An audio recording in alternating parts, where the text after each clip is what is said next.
Organizational materialism. Considerations on contemporary leftism. March 30, 2018.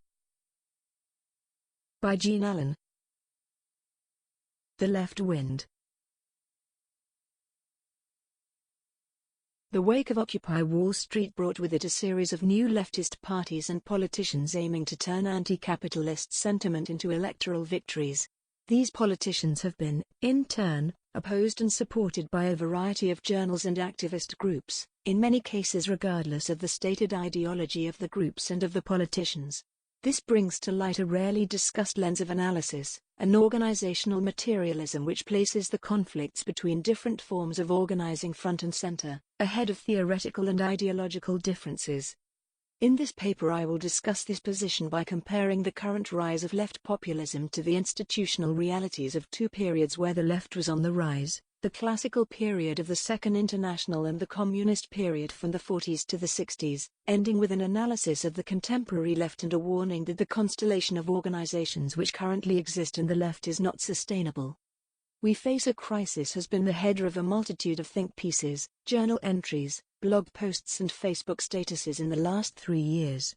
And it is true, in the last 8 years, we have seen an economic recession used to justify worldwide austerity, the continued destruction of public spaces and public goods alongside a massive increase in homelessness, a continued erosion of people's food security, and now a worldwide sweep of nationalist leaders who promise to build walls and destroy the other inhabiting their respective nations. To live now is to live in the shadow of a counter-revolution which has likely lasted your whole life, to fear that you will never make ends meet, to be aware that the world is being destroyed, and to know that your descendants will suffer a similar life, if not a worse one. But these contradictions have existed as long as capitalism has existed, and as long as capitalism has existed, there have been people who have organized to oppose it, to reform it, to ameliorate its effects. It is these, the intrinsic, structural contradictions of the society we live in, and all its various inequalities, that inevitably produce a movement of those who are forced by their very position to fight, for their embetterment, for the abolition of their oppression. That is how the story goes, at least. But not all oppositions are created equal. What Marx and Engels said is true: communism is the real movement which abolishes the present state of things, but this statement has been twisted from an incisive statement to a truism. Instead of looking at the way that radical organizations and individuals interact, we often merely see an analysis of conditions, with the assumption that some force, some group which we never have to interact with, will do the work of abolition. By abstracting the real movement, we create a pair of points connected only theoretically. Revolution becomes a rhetorical conclusion, an inevitability, which does not have to involve us or anyone we know, but will happen, as surely as a pot boils. This teleology, this straight line that links the counter-revolutionary present to the revolutionary future, has always been an incomplete analysis. Regardless of how rigorous the analysis of the present is, how complete the schematic of the revolution is, a state can be in immiserated poverty and not face a revolution, and a movement which is a perfect microcosm for its perfect society can fall apart under the boot of the state. All too often, the only concept which is slotted into this vast wasteland is the call to organize.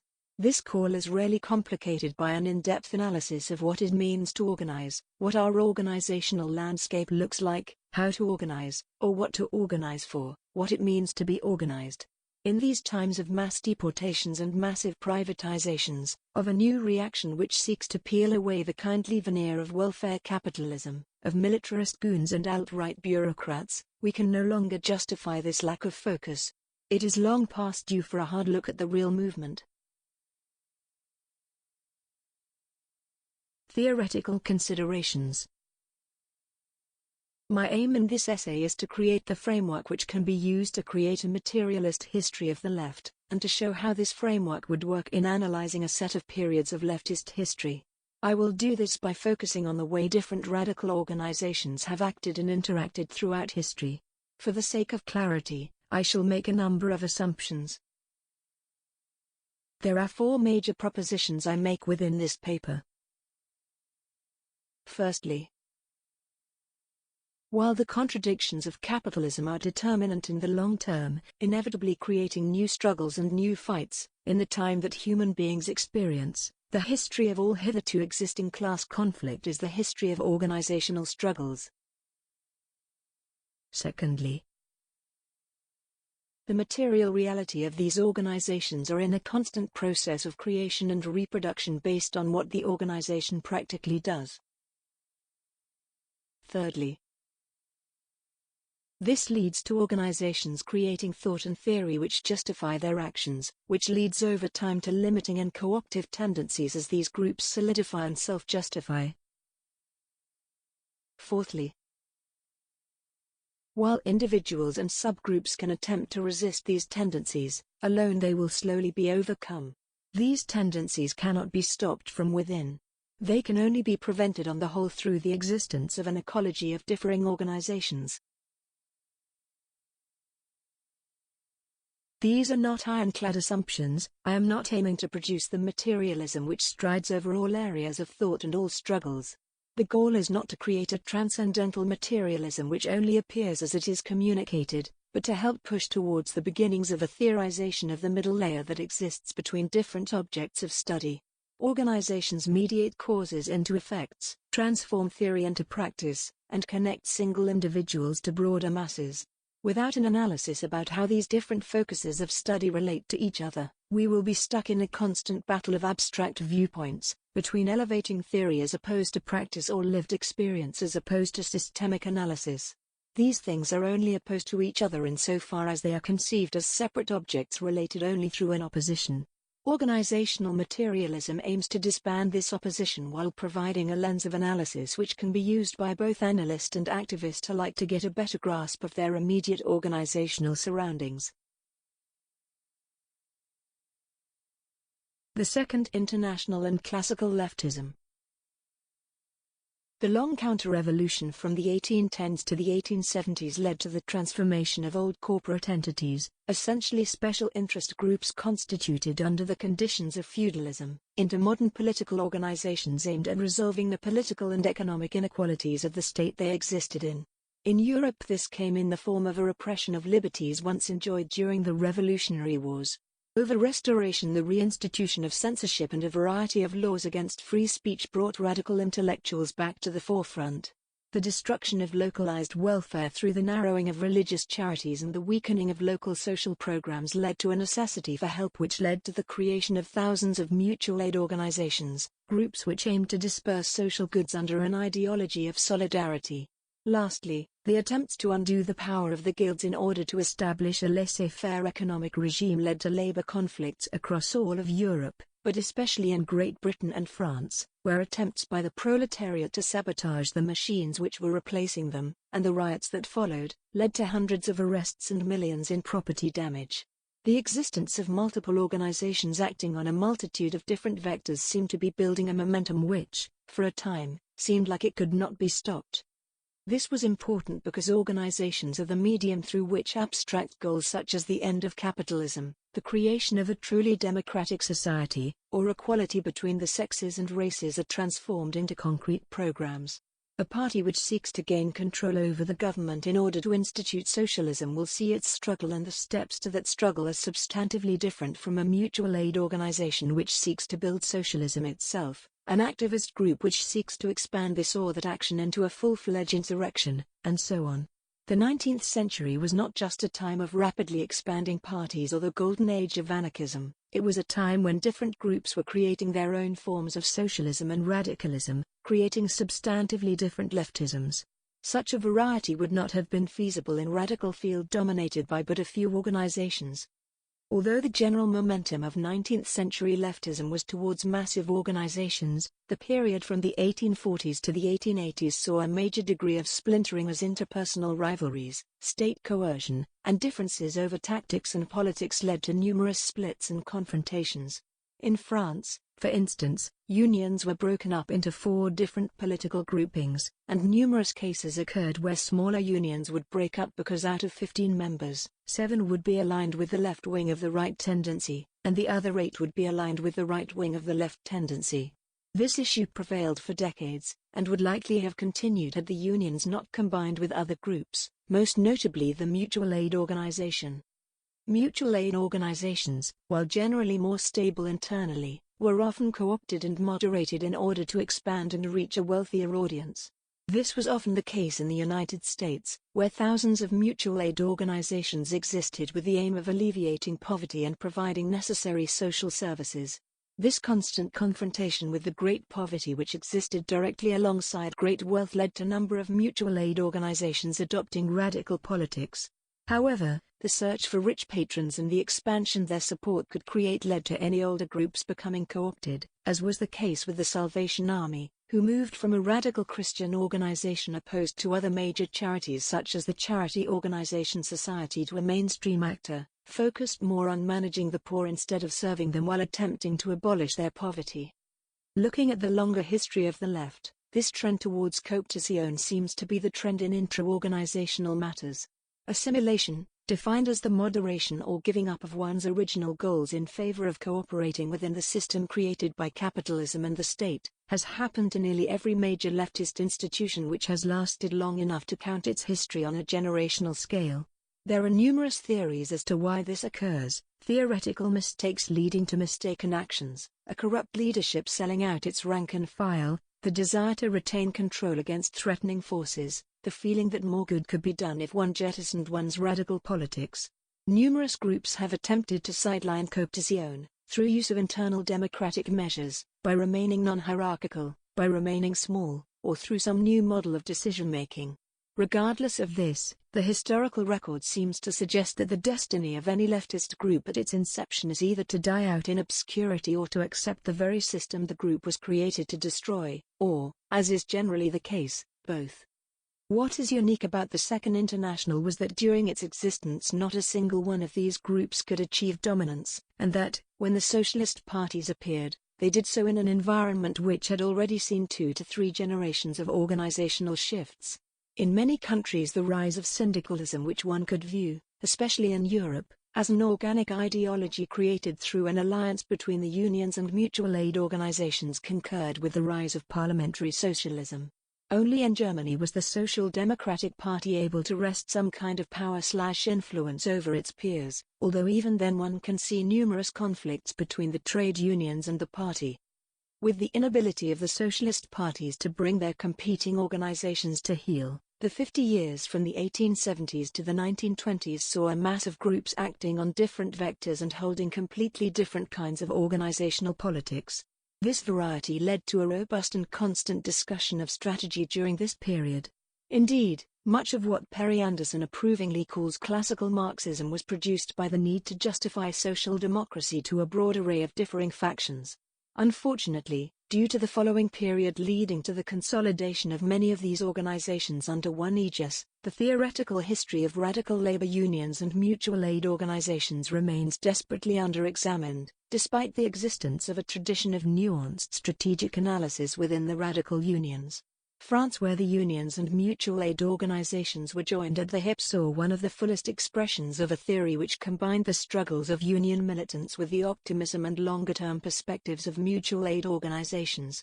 These perspectives led to a natural distrust of the state, and the belief that welfare could be provided at an equitable basis outside of state programs, leading to further suspicion of attempts by the state to take over the roles of mutual aid groups.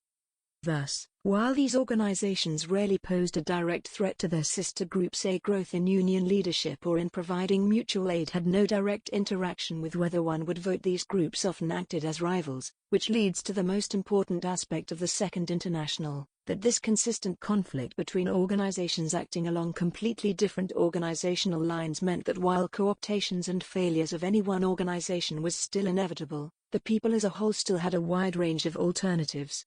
For instance, in France after the Milan disaster, when the first socialist to participate in a bourgeois government immediately supported the suppression of a strike by force, there is evidence that this was followed shortly thereafter with a major growth in the CGT.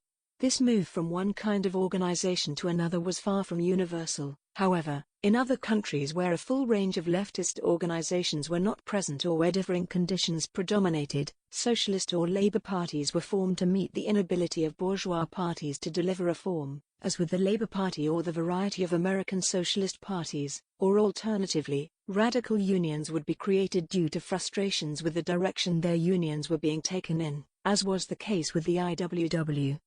This mix of groups maintained a seemingly overwhelming momentum through the early 20th century, with radical unions gaining hundreds of thousands of members in a short period of time and revolutionary socialist parties coming closer and closer towards winning elections outright. This period would have continued if it were not for the calamity of the First World War, which came alongside the greatest betrayal in the history of the left. The era of the mass party. This grouping of organizations was crushed in a very short time during and after World War I. Whether from internal mistakes or state violence, the failure of revolutionary activities through all of Western and Central Europe and in the United States was also partially the fault of systemic failures in the constellation of leftist organizations that existed at the time. Certainly leftist organizations were not, in most cases, directly responsible for the horrors of the First World War and the repression that occurred during and after. But the rank failure of revolutionaries in the United States and in Western Europe deserves our attention, as it gives us a deeply urgent view into the blind spots of these organizations. While the social democratic turn towards nationalism during the First World War was in no way the worst atrocity that occurred over the war, it is difficult to think of a worse betrayal in the history of the left. No matter how many enunciations of internationalism the parties gave, no matter how theoretically inclined the party leaders were towards each other, the fact of the matter is that with very few exceptions, the socialist movements of the 19th century collaborated or even cooperated with their given states in administering the largest war the world had yet seen, and then shortly after the war largely supported actions to crush their respective revolutionary movements. The question of why a series of nominally emancipatory movements turned into the supporters of mass murder, is still a burning one, and in our current political situation, is perhaps the most important question that faces radicals. The betrayal of the German Social Democratic Party, SPD, during the Spartacist uprising has generally been treated either as a purely personal one, purely the product of the horrid actions of the traitor Ebert, or as a set of theoretical mistakes. As if counter-revolutionary or revolutionary action takes place primarily in cafes, in classes, or within books. The fact is that while some other leader of the SPD might have taken a different approach to the Spartacists, the SPD, an organization focusing on taking and holding state power in order to create reform, would not have produced a leader willing to give up said power in the name of an abstract possibility of revolution, and even if a single leader accepted such a position, it is highly doubtful that the whole party would unilaterally abdicate in the name of radicalism. The German counter-revolution did not take place within a book but in real life, and it was the product not of theoretical mistakes but of flaws inherent in the structure of political parties. A political party exists as an institution within the nation-state. It aims to get votes within the state, to take power within the state, and most of the interactions that the party leadership will have will be with bureaucrats, lobbyists and other politicians who similarly worked within the state. It would be more appropriate, then, to say that the actions of the social democratic parties were not so much a betrayal of the party of the people, as much as it was the showing of their true colors. It is no coincidence that the parties which supported the war, the German Social Democratic Party, the French section of the Internationale, the Labour Party, the Socialist Party of America, were all parties which had succeeded the most in parliamentary affairs, which had become or aimed to become parties of government. The First World War did not just showcase the failings intrinsic to reformist political parties. The late 1910s also marked a series of defeats to the syndicalist trade unions so immense that they never recovered as an independent force. General strikes were defeated in Great Britain, France, and Italy. The general strike, long viewed as the ultimate weapon in the Union's pocket, had been analyzed a great deal by the CGT, as a way of dealing with the problems posed by partial strikes and as a means of bringing about social revolution and bringing political power into the hands of the proletariat. It was even thought by many that such a partial strike could be brought about relatively non-violently, due to the immensity of the economic violence such an action would reap upon the state. Following this, a new economy would be created focused on the activities of the bourses, French mutual aid organizations. This economy would be organized rationally and towards the common good of the working man, managed by workers' councils which existed within the workplace. Such a strategic vision was both profoundly utopian and the perfect culmination of the institutional realities of unions and mutual aid societies. The mutual aid societies, which had provided the backbone to the syndicalist organizations, had supported a number of strikes successfully, and while the state had resorted to violence throughout the course of the 1890s, there was the hope that this could be countered by organizing in the military, and that, while some sections of the military would fight the people, a nationwide strike would be impossible to stop militarily. In fact, through the late 1890s and into the 1910s, the idea that the military would be mobilized against such a general strike was brushed off, with the idea that organizing among the military would provide a good enough defense. The utopian bent of the syndicalists was tested against artillery strikes in Turin, and failed brutally. This discussion of violence brings up the last of the types of organization which have existed within the left, that of the terrorist clique or the activist group, in short, the militant organization. I do not mention these together purely because activists often fancy themselves guerrillas, sometimes embarrassingly so. I mention them together because the organizational reality of the two groups are so similar, to the point that they create similar modes of thinking, centered around the justification of their actions. The activist view that correct understanding of any given situation is enough to alchemically transform the power of a dozen or so militants into that of an army has been the undercurrent of activist organizing in almost every era. Oriented around actions, the militant views these actions in world historical terms. That is, they organize towards these tremendous events, enact them, and disappear without a trace. Due to this focus, the militant sees discipline in creating an appropriate action as being absolutely tantamount, to an even larger degree than a party organization does. Regardless of this criticism, militant organizations have played an important role in the history of the left, and paramilitary organizations acting in concert with communist parties played a major role in the Russian and Chinese revolutions. Furthermore, due to the authoritarian conditions of China and Russia, many revolutionary parties, including the activist and parliamentarian forms, played a role in the Bolshevik focus on the power of the active minority, and such a combination would foreshadow the direction that the Communist Party would take over the course of the 20th century. The rank failure of the socialist parties and of the syndicalist organizations created a massive gap in the left which was swiftly filled by the communist parties. These parties were different in form from their predecessors, in that in the interwar period, and especially after the Second World War, these groups became almost all-encompassing within Western Europe. The party was a social meeting place, it was the center of activism, a field for intellectual sparring, and, last but not least, it was the jumping-off point for political and economic reforms. This, as much as its membership, is what qualified the Communist Party as a mass party. It served nearly every social function and was at the center of nearly all activities. This form proved remarkably flexible, to the degree that the Communist Party was generally able to move from guerrilla actions against the Nazis to electoral actions after the war while remaining relatively intact. Furthermore, the variety of roles which existed within the parties of the time allowed these organizations to retain a policy of disciplined opposition for nearly a whole generation while being a major party with hundreds of thousands of members. This is unique in history, and many actions within the communist parties of the time were commendable. Their view of local rule, as being both a training ground for party membership to understand how government works and as a tool of social betterment, led to a massive provisioning of social services throughout France and Italy. Over the 1940s and 50s, the mass party represented a legitimately hopeful future, of an organized galaxy of functions, discourses, and people, all acting and interacting towards productive ends all under one roof. But there were faults. These numerous organizations were all held under a form of discipline which demanded unity not only with the positions of the party leadership, but with the positions of the Soviet Union. This separation of revolutionary organizations from their revolutionary object allowed for a disjointed politics where deepening normalization was justified by ever more militant verbosity.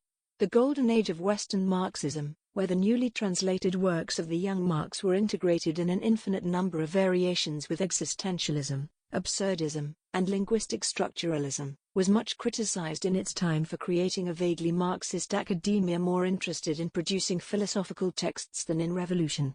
But as much as Western Marxism was a product of the discovery of Marx's earlier, more philosophical works, it was just as much a product of the situation which communists found themselves in during the mass party period. quote. Either the theorist could enroll in a communist party and accept the rigor of the discipline, retaining a certain nominal level of contact with the life of the national working class, to which despite everything the party was inevitably bound. The price of this proximity, however relative, to the realities of daily working class struggle was silence about its actual conduct. No intellectual within a mass communist party of this period could make the smallest independent pronouncement on major political issues, except in the most oracular form. The consequences of this impasse was to be the studied silence of Western Marxism in those areas most central to the classical traditions of historical materialism, scrutiny of the economic laws of motion, analysis of the political machinery of the bourgeois state, strategy of the class struggle necessary to overthrow it. All discussion of these topics was strictly reserved for the bureaucratic apex of these organizations, itself conditioned by overall allegiance to official Soviet positions. End quote. This situation applied to nearly all radicals through the 1950s and early 60s. The realities of the Cold War meant that, to the communist parties, the revolutionary subject was displaced from the hands of the workers into the machinations of a foreign power. This displacement, mediated by the communist parties, pushed for a gradual normalization of communist practices under increasingly moderated communist political parties. By the time that the parties broke from this model in the 70s and 80s, this central displacement was continued, with Eurocommunism being basically a rehash of social democratic ideas of a democratic road to socialism paved with campaign money. Although it took the parties 30 years to jettison this orthodoxy, for those outside the position became increasingly untenable over the 50s and 60s. The direct link of communist parties to the foreign and domestic policies of the Soviet Union meant that, when de-Stalinization occurred in the USSR, all levels of each communist party had to suddenly change tune as if they had not been defending Stalin in the weeks and months earlier. Then followed a series of repressive acts by the Soviet Union which were met by similar apologia rhetoric. This constant fawning of some of the top intellectuals of the era over every decision made in Moscow was just the most public example of this displacement. If the Soviet Union was the revolutionary subject, then anything it did must be excusable.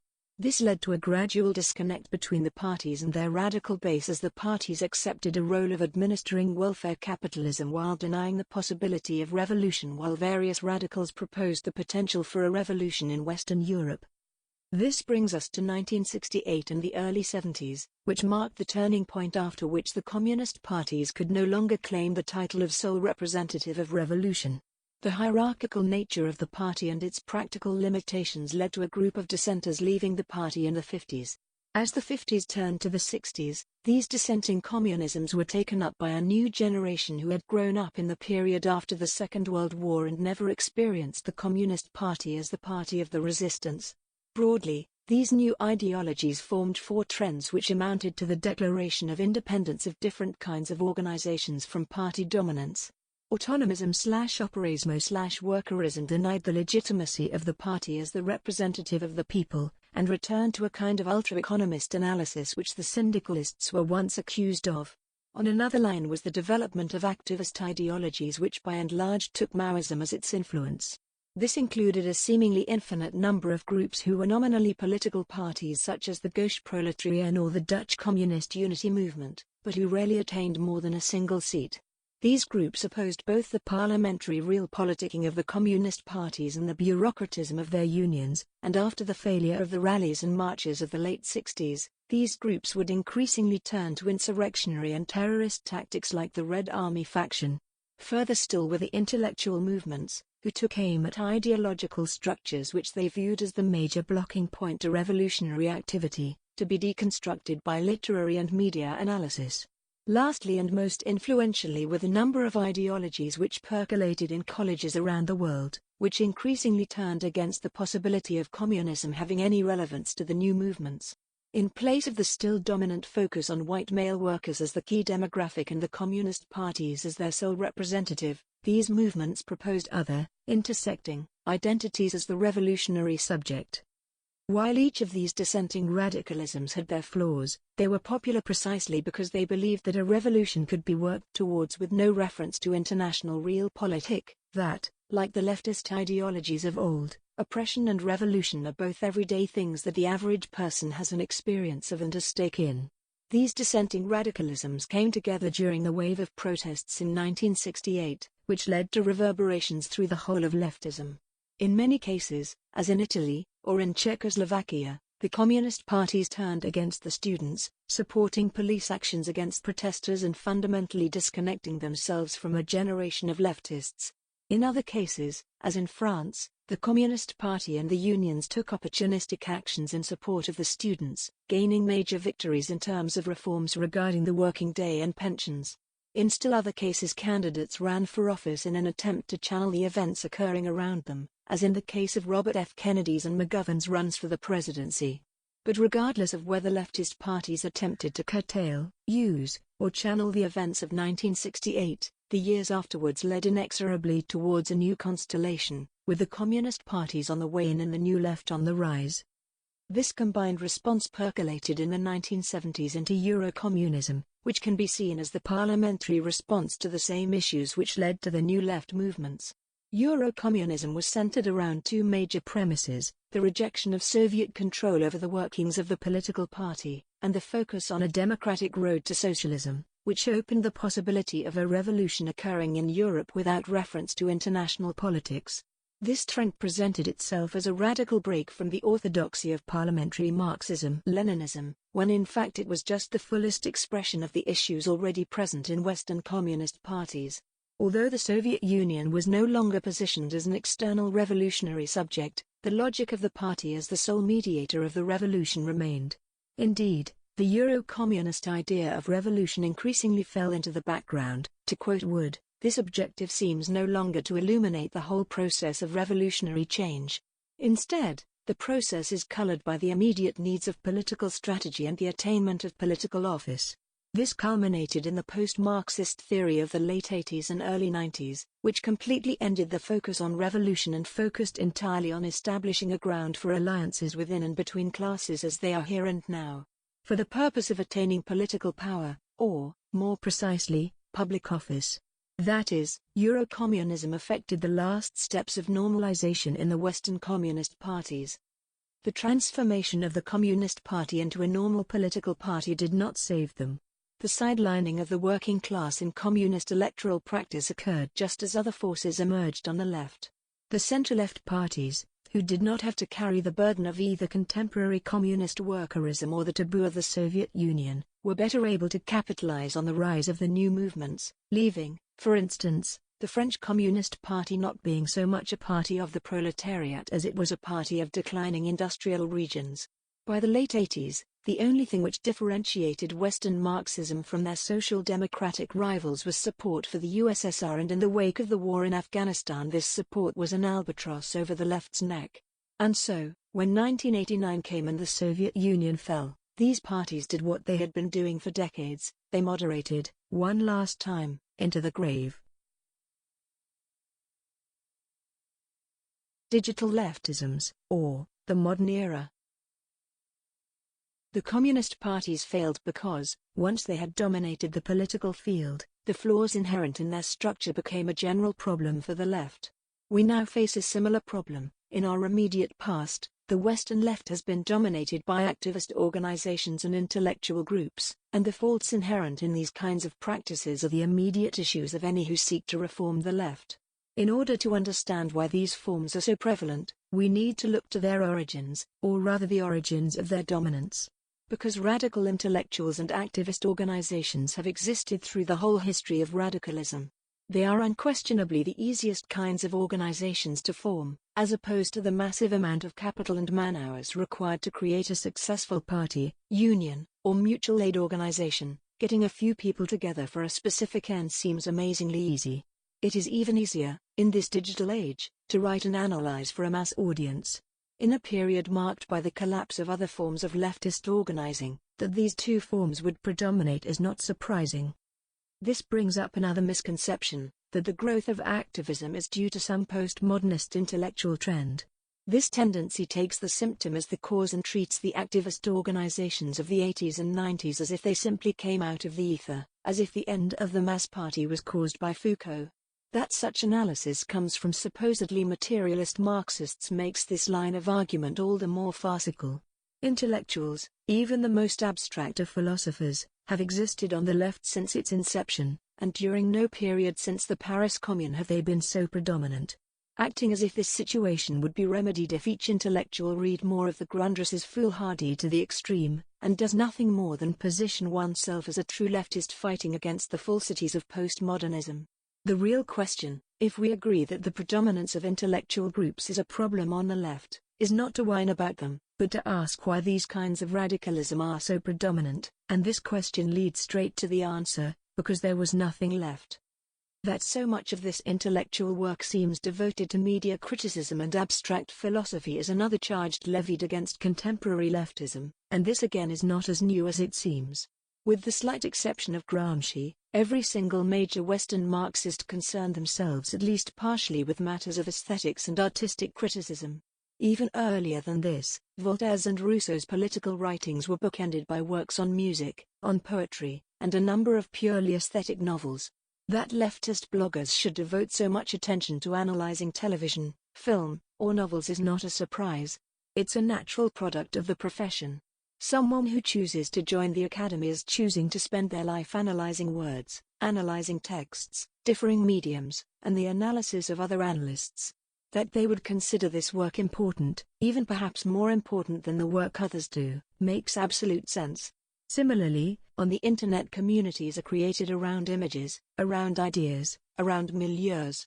Thus the focus on words, on media, on discourses, in online circles is not a moral failing of those groups. It is, simply put, in the nature of groups based around words to give words undue importance. As such, it is understandable that leftists who came to the left through academic work would engage with it as academic work. These are passionate people expressing their passions, who see few ways to pursue their passions outside of academia. Furthermore, there have been a great many cases where even the most abstract work has brought forth lines of inquiry which can be used for practical ends. The oft-trodden line between practice and theory is an overdetermined one, each is informed by the other. At the same time, however, it is understandable how much ink has been spilled attacking the power that academics have in the left. The real issue is that, given the half-century-long predominance of academics within the left, and due to the relatively small size of the left, our stories have been reviewed and rewritten around intellectual histories, have been reconstrued so all conflicts, all developments, in the left seem to emerge from discourse.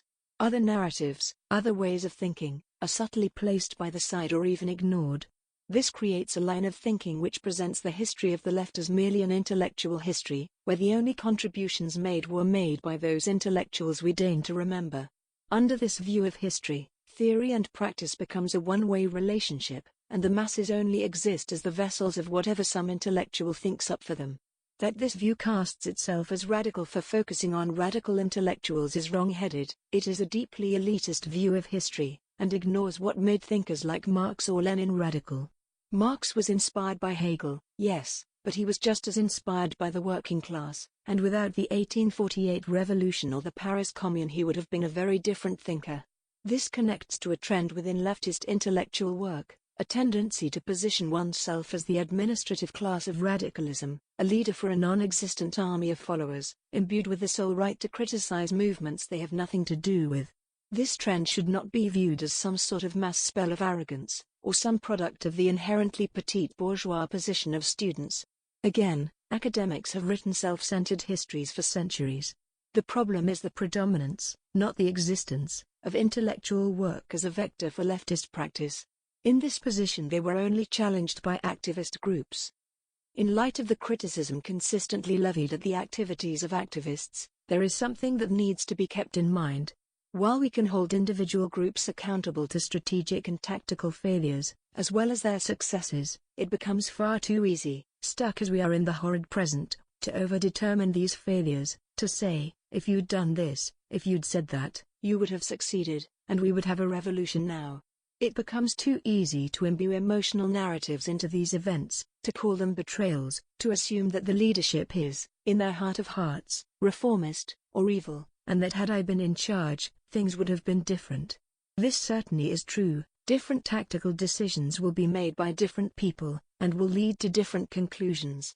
But while engaging in these arguments may garner many likes and a great deal of hurrahs from your side of whatever ideology you subscribe to, there is the danger of ignoring the context in which these actions take place.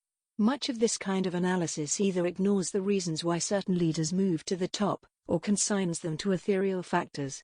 Furthermore, these kinds of analysis often abstract away larger factors. Just as the Turin Revolt's failure wasn't due to the writings of Georges Sorel, Occupy Wall Street did not fail from an overabundance of Foucault. They both broke against the fist of state action, and in over-focusing on this or that strategic mistake, this or that doctrinal disagreement, we mistake the embarrassing drum circles for the water cannons of the NYPD, and give up materialist analysis in order to over-examine tactical mistakes. The failures of individuals can and must be examined, but what we must realize about the contemporary left is we are all acting in desperate circumstances. The scant material resources available to the left, the lack of any sort of larger organizing force, and the destruction of the social security net and erection of a debtor economy onto the country's poor means that we are less able than ever to drop everything and devote ourselves to any organization. Thus, while we should absolutely laud the tactical and theoretical advances made by activist groups and intellectuals in the last 30 years, we also need to understand that many of their failures, and indeed, many of their successes, are a product of limitations inherent in these forms of organization, on top of an already poor situation. I have already noted some of the issues inherent in activist organizing, namely that their focus on actions leads to a voluntarist attitude and an over-focus on the discipline and makeup of singular groups. While these tendencies are still markedly present in activist organizations, the activist organizations of the present day are markedly different from the kinds which predominated in the 1910s or even the 1960s. The groups of today are markedly smaller and more decentralized, and this exacerbates many of the faults inherent in activist organizing. Because activist organizations are, necessarily, focused around individual actions, their broader social presence is ephemeral. Like a shoddy relative, an activist's action will be aggressively present for perhaps a day, perhaps a week, perhaps a month. But then it will be gone, perhaps forever. This is reinforced by the natural personal politics that come with the combination of a small group placed under enormous strain. Unless intensive measures are taken, a degree of exclusion will predominate at any activist group. That said, an activist group's structure does not naturally coincide with the possibility of an everyday interaction with their community, which brings the threat of a further narrowing of the group's interests and an unhealthy intermixing of friend groups and activist politics. But even in a group unafflicted by these tendencies, the prospect of day-in, day-out participation in an activist planning committee seems like some obscure circle of hell designed for people who never brought food to potlucks. While the internet has become indispensable for activist organizing, it has also posed the danger of accentuating their worst problems. Among these is the constant illusion of protesting for the press, of making one's constituency not the people immediately involved to the action but to the public, mediated through the press and the internet. This was already criticized in the 90s, but has if anything gotten worse. Focusing on a mediated constituency, especially in a time of short media cycles, is always going to bring at most ephemeral gains. The continued suffering of Flint showcases the issues inherent in this media-centric strategy. This brings up the main failing of activist groups. Despite the tactics used, despite the militancy of its members, or the format of the group, an activist organization contains no mechanism within itself to solve most of the problems it broaches. This, of course, depends on the problem. Antifa actions have proven successful at disrupting organizing attempts by fascists. Even then, there have been numerous discussions of the need to go beyond tactical anti-fascism towards a broader anti-fascism which confronts fascism on broader fronts and stems the ideology off at the root. This strategy necessarily draws analogies to the united front between the German Communist Party and the Social Democratic Party during the Weimar period, arguing that the left needs to create a broad popular front with, perhaps, liberals and parties in government, to stem the tide of the resurgent fascism.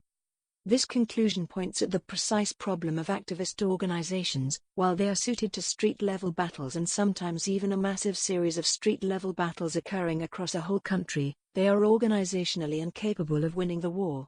This is even easier to see when we look at issues outside of fascism, for instance the activities of Occupy Wall Street. An activist organization which attempts to change the economic direction of a country is, quite simply, not able to do it within itself, and no action it pursues is necessarily going to achieve these goals. In earlier periods, activists organized with mutual aid groups, both as a way to support themselves through an action and as a different economic model to aim towards. But now that the role of mutual aid organizations have been by and large overtaken by the state, nearly all activist organizations are at the very least indirectly aimed at petitioning the state to change its policies. This is apparent to the degree that even the often embarrassingly militant crime thinks piece "Why We Don't Make Demands" creates a reformist argument. Quote, "Even if your intention is simply to negotiate, you put yourself in a weaker bargaining position by spelling out from the beginning the least it would take to appease you. No shrewd negotiator begins by making concessions. It's smarter to appear implacable, so you want to come to terms? Make us an offer. In the meantime, we'll be here blocking the freeway and setting things on fire." End quote. Why reject demands of the government? Why, to better make demands of the government? Why riot, destroying infrastructure and property? Why, to make sure that the government hears our voice? I am not judging the adoption of violent tactics here, and in fact I think that the whole violence versus non-violence discourse has made remarkable strides in the last few years. The adoption of violent tactics is often a response to desperate situations on the ground, so a mere argument against violent tactics is going to do little to change people's minds. But this thread of reformism is why there is such a tendency, in professional activists, to move towards parliamentary politics. After all, if one is rioting, fighting with the police, constantly under threat of murder or arrest, merely to petition the government, then what is the point in not running in the Democratic Party? If an alliance with parliamentary parties is necessary to stop fascism, then why not avoid all this hardship, and merely become a Goth worker? Considerations on contemporary leftism. The move by many of the left's intellectuals towards party building, or party co-option, makes perfect sense in this light. The wall that activist movements have continually hit upon is the fact that no matter how good their tactics, no matter how perfect their organizational chart is, no matter how immaculate their strategies, they are pushing for a change in government policy which relies on actions within the government. It is a natural progression to move from focusing on influencing the state to focusing on participating in the state. And, in an environment so dominated by the petty discourses of intellectuals and the ephemerality of activist groups, party builders see themselves as the harbingers of a return to a period when the left was taken seriously. In doing so, the party builders have attempted to create centralized edifices in order to better adopt the tactics the leadership views as necessary. These moves have been, or at least were, supported within some sections of the leftist press. Quote,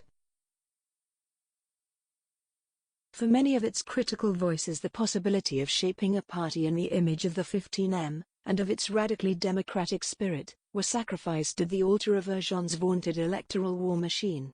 For sympathizers of the leadership line, and indeed the members who overwhelmingly supported Iglesias's quasi-Leninist plea for centralism and efficacy, the sacrifice was worth it."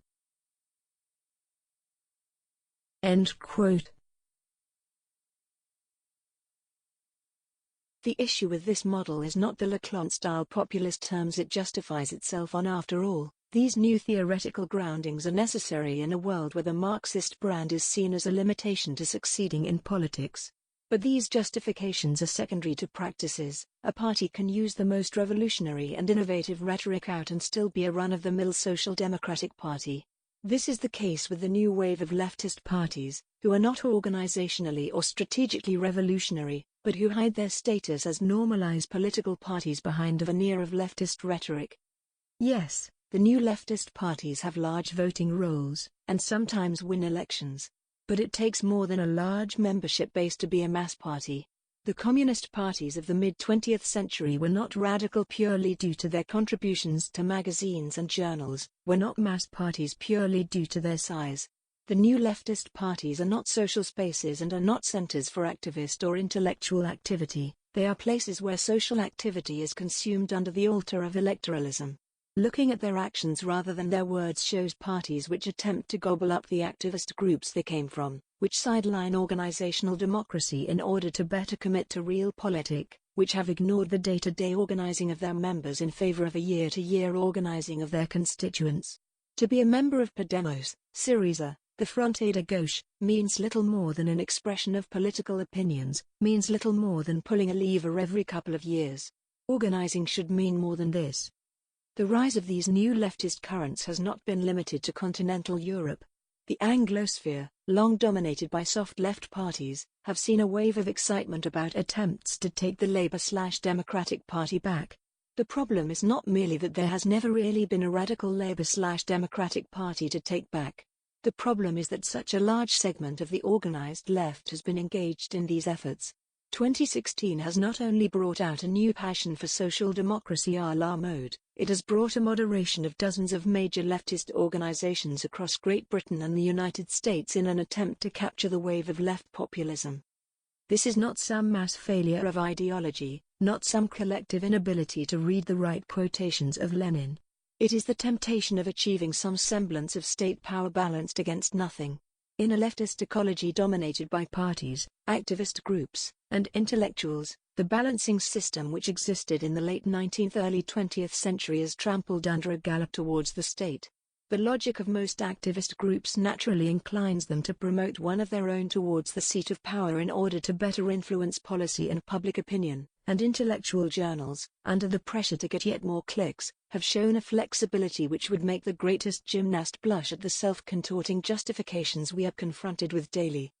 To criticize these tendencies on the level of intellectual debate is to miss the point, because these issues do not arise from personal failings but from the tendencies imbued in their practices.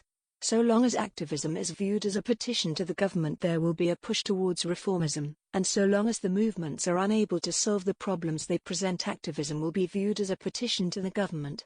This is not an issue of understanding, and correct theory cannot prevent this tendency towards reformism no more than a poem can stop a fire. So long as taking government power is seen as the real objective of radical politics, all the journal entries and articles in the world will not be able to stop the march towards the Democratic Party and the project for a new Labour/Social Democratic Party. The creation of mutual aid societies, not aimed at supplying the events of the milieu but at providing the social services which people need in their daily lives, is a way not only of creating a solid alternative to the push towards collaboration, but is desperately necessary in these dark times.